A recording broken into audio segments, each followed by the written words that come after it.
నమస్తే ఫ్రెండ్స్, నేను మీ Errabelli Rajinikanth, political analyst. Janapaksham talk షోకి స్వాగతం, సుస్వాగతం. రాష్ట్ర వ్యాప్తంగా జరుగుతున్నటువంటి చర్చ ఏంటంటే, కవిత గారు రాసినటువంటి లెటర్ ఎవరు లీక్ చేశారు, తను స్వతహాగా లీక్ చేసిందా, చేస్తే ఎందుకు చేసింది, ఒకవేళ తన కుటుంబ సభ్యులు తన అన్న కేటీఆర్ చేశాడా, చేస్తే ఎందుకు చేశాడు, దాని వెనకాల ఉన్నటువంటి కుట్ర ఏంటి అనేటువంటి దానిపై ఎన్నో వాదనలు ప్రతివాదనలు మనము మీడియా ఛానల్స్ ద్వారా, సోషల్ మీడియా ద్వారా వింటూనే ఉన్నాం. సో దీనిపై ఎవరికి తెలియనటువంటి కొన్ని విషయాలని మీ ముందుకు తీసుకురావడం కోసం నేను వీడియోని చేస్తున్నాను. ఈ వీడియోని మీరు తప్పకుండా చివరి వరకు చూడండి. నచ్చితే 10 మందికి షేర్ చేయండి. సో మీ అభిప్రాయాన్ని కూడా కామెంట్ రూపంలో తెలియచేయండి.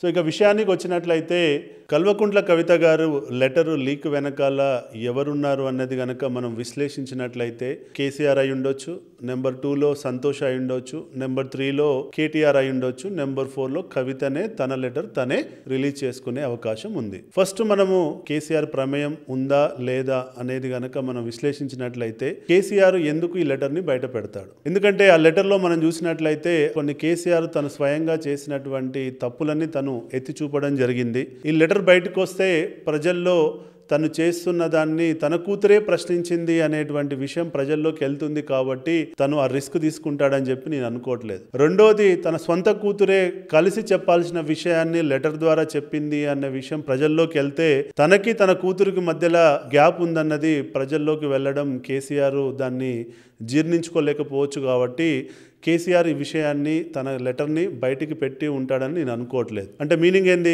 KCR is out of the question. ఇంకా నెక్స్ట్ ఎవరు? సంతోష్ గారు. సంతోష్ గారి విషయానికి వస్తే, ఈ లెటర్ కనుక సంతోష్కి వెళ్ళి సంతోష్ గారు లీక్ చేశారు అన్న విషయం కనుక బయటికి తెలిస్తే కేసీఆర్ తన పదవి నుంచి ఇమ్మీడియట్ గా తీసేస్తాడు. కాబట్టి తను తన కెరియర్ ని రిస్క్ లో పెట్టి ఈ లెటర్ ని బయట పెట్టి ఉంటాడు అని చెప్పి నేను అనుకోను. ఎందుకంటే గత 10 సంవత్సరాలలో తను నమ్మిన బంటుగా ఉంటూ ఇప్పటి వరకు ఏ విషయాన్ని కూడా బయట లీక్ కాకుండా చాలా జాగ్రత్తగా, ఏ విషయాన్ని బయటికి రాకుండా కేసీఆర్ ను కాపాడిన ఏకైక వ్యక్తి ఎవరైనా ఉన్నారంటే అది సంతోష్ గారు. కాబట్టి సంతోష్ గారు కేసీఆర్ గారి యొక్క డైరెక్షన్ లేకుండా తను కనీసం కాలు కూడా బయట పెట్టలేడు. అలాంటి వ్యక్తి ఈ లెటర్ ని బయట పెడితే పార్టీకి ఎంత ముప్పో తనకు తెలుసు. కాబట్టి కేసీఆర్ గారి ప్రమేయం లేకుండా తను ఇది లెటర్ బయట పెట్టి ఉండడు.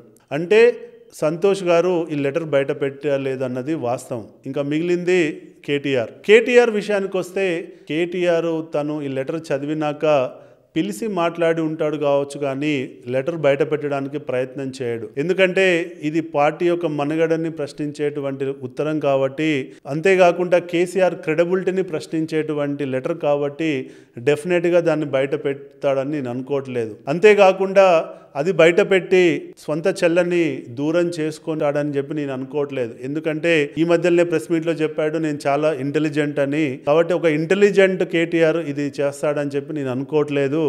ఆయన సీఎం ఆస్పిరేషన్లో ఉన్నాడు కాబట్టి అందరినీ కలుపుకొని వెళ్ళి అని అనుకున్న లక్ష్యానికి చేరుతాడు తప్ప అందరినీ విభేదించుకుంటూ అందరినీ దూరం చేసుకుంటే ఆయన అనుకున్న లక్ష్యానికి ఏ రోజు వెళ్ళడు అన్నది వాస్తవం. కాబట్టి ఆ ఇంటెలిజెంట్ కేటీఆర్ కనుక ఇది బయట పెట్టలేదని నేను నమ్ముతున్నా. మరి కేసీఆర్ కాదు, అటు సంతోష్ కాదు, ఇటు కేటీఆర్ కాదు అన్నప్పుడు మరి ఎవరు పెట్టి ఉంటారు అని చెప్పి మీరు నన్ను ప్రశ్నించవచ్చు. ఇవన్నీ చూస్తే నాకు అనిపిస్తుంది, నా పర్సనల్ అభిప్రాయం ఏంటంటే ఈ లెటర్ని డెఫినెట్గా కవిత గారే బయట పెట్టి ఉంటారని చెప్పి నేను బలంగా నమ్ముతున్నా. మీరు అడగవచ్చు, ఏంటి దాని వెనకాలన్న వాదన ఏంటి అని మీరు అడగవచ్చు. ఎందుకు అంటే తను అనుకున్నది సాధించడం కోసం జనరల్గా తను ఎమోషనల్ బ్లాక్మెయిలింగ్ చేస్తుందనేది నాకు అనిపిస్తుంది. అంటే తన తండ్రిపై కానీ తన తల్లిపై కానీ ఒక ఎమోషనల్ బ్లాక్మెయిలింగ్ అనే మెథడ్ ద్వారా ప్రెషర్ బిల్డప్ చేసి తను అనుకున్నటువంటి స్థాయిని తన పార్టీలో కోరుకుంటుందన్నది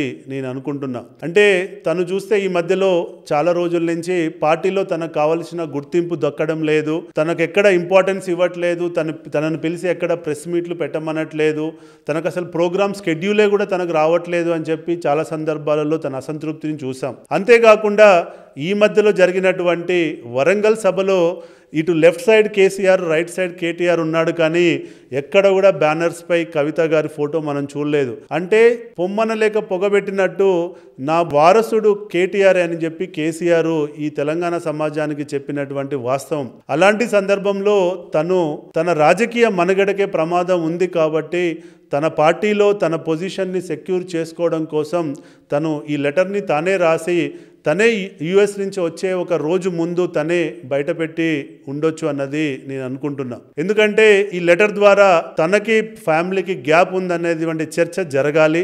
ఆ చర్చ జరగడం వల్ల కేసీఆర్ దిగొస్తాడు, తద్వారా తను అనుకున్నది తనకు దక్కుతుందని చెప్పి తను అనుకుంటుందన్నది నేను అనుకుంటున్నా. అంతేగాని తన పార్టీ వెళ్ళిపోవాలన్న ఉద్దేశంతో ఇది చేసి ఉంటుందని నేను అనుకోవట్లేదు. తను గనక కావాల్సిన ఇంపార్టెన్స్ దక్కకపోతే తను ఎంతకైనా తెగించి పార్టీని ఇమేజ్ డ్యామేజ్ చేయడానికైనా, కేసీఆర్ పై ప్రశ్నించడానికైనా నేను ఉంటాను అనేటువంటి విషయాన్ని చెప్పకనే చెప్పిందన్నది కూడా వాస్తవం. కాబట్టి అసలు ఇంత గ్యాప్ ఎందుకు వచ్చింది అని కనుక మనం విశ్లేషించినట్లయితే కేసీఆర్ గారు అసలు కవితకు అపాయింట్మెంట్ ఇవ్వనటువంటి పరిస్థితుల్లో ఇవాళ కవిత గారు ఎందుకున్నారు అని మనం చూసినట్లయితే కేసీఆర్ గారు తన కూతుర్ని, తన రాజకీయ భవిష్యత్తుని తను నాశనం చేసుకోవాలని కోరుకుంటాడని నేను అనుకోవట్లేదు. కానీ తను ఎన్నో అవకాశాలు ఇస్తూ రావడం, కవిత గారు ఎన్నో అవకాశాలను పొడగొడుతూ రావడం, పార్టీకి మచ్చ తీసుకొచ్చేటువంటి పరిస్థితుల దాకా వెళ్ళడం వల్లనే తను కొద్ది రోజులు తనను దూరం పెట్టడానికి ప్రయత్నం చేశాడు అన్నది కూడా మనం చూస్తున్నాం. ఎప్పుడైతే ఈ లిక్కర్ స్కామ్ బయటికి వచ్చిందో అప్పటి నుంచి వీళ్ళ మధ్యలో గ్యాప్ పెరగడం మనం చూస్తూ వచ్చాం. ఎందుకంటే ఈ లిక్కర్ స్కామ్ వల్ల తన రాజకీయ భవిష్యత్తే కాకుండా మొన్న జరిగినటువంటి ఎలక్షన్లో టీఆర్ఎస్, బీఆర్ఎస్ ఓడిపోవడానికి 10 కారణాలైతే అందులో లిక్కర్ స్కామ్ కూడా ఒక ప్రధానమైన కారణం అని చెప్పి మనం అనుకోవచ్చు. అంటే ఉన్న 10 కారణాలలో ఇది నెంబర్ 2 నెంబర్ 3 ప్లేస్లో ఇది దాని రోల్ ప్లే చేసింది అన్నది కేసీఆర్ గ్రహించాడు. అంతేకాకుండా తను జైలు నుంచి వచ్చిన తర్వాత కూడా కొద్ది రోజులు లోలో ఉండమని చెప్పడం, తనని ఇంటికే పరిమితం కావమని చెప్పడం, తనకు కావలసిన స్పేస్ ఇవ్వకపోవడం వల్ల కవిత గారు తను జాగృతిని ఎక్స్పాండ్ చేస్తూ అగ్రెసివ్గా వెళ్ళడం కూడా మనం చూసాం.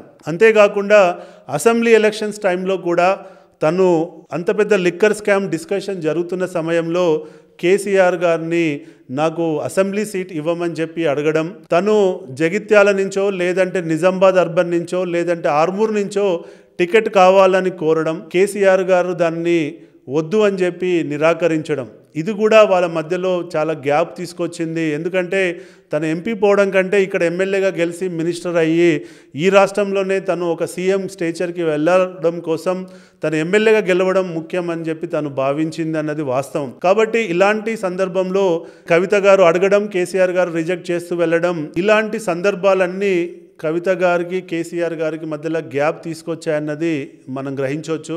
ఈ గ్యాప్లో నుంచి కేసీఆర్ గారు సదుద్దేశంతో తనను కొద్ది రోజులు దూరం పెట్టినా తన దూకుడు వల్ల తన రాజకీయ భవిష్యత్తు శూన్యమైపోతుందనేటువంటి భయాందోళనలో ఉండి ఒక స్ట్రెస్లో ఉండి కవిత గారు చాలా ఫాస్ట్గా మూవ్స్ వేస్తున్నారు.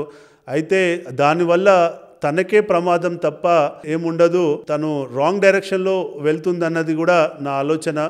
తద్వారా తన రాజకీయ భవిష్యత్తుకి తనే గొయ్యి తవ్వుకుంటుందన్నది కూడా మనం ఆలోచించవచ్చు. సో ఇదండి విషయం. సో ఈ లెటర్ లీక్ ఎవరు చేయలేదు, ఐ థింక్ కవిత గారే చేశారు అన్నది మనము ఈ విశ్లేషణ ద్వారా మీకు తెలిసిందని నేను అనుకుంటున్నా. మీకు ఒకవేళ భిన్న అభిప్రాయం ఉన్నట్లయితే కామెంట్ రూపంలో తెలియచేయండి. ఇట్లాంటి విశ్లేషణతో నేను మళ్ళీ మీ ముందుకు వస్తాను. జై హింద్.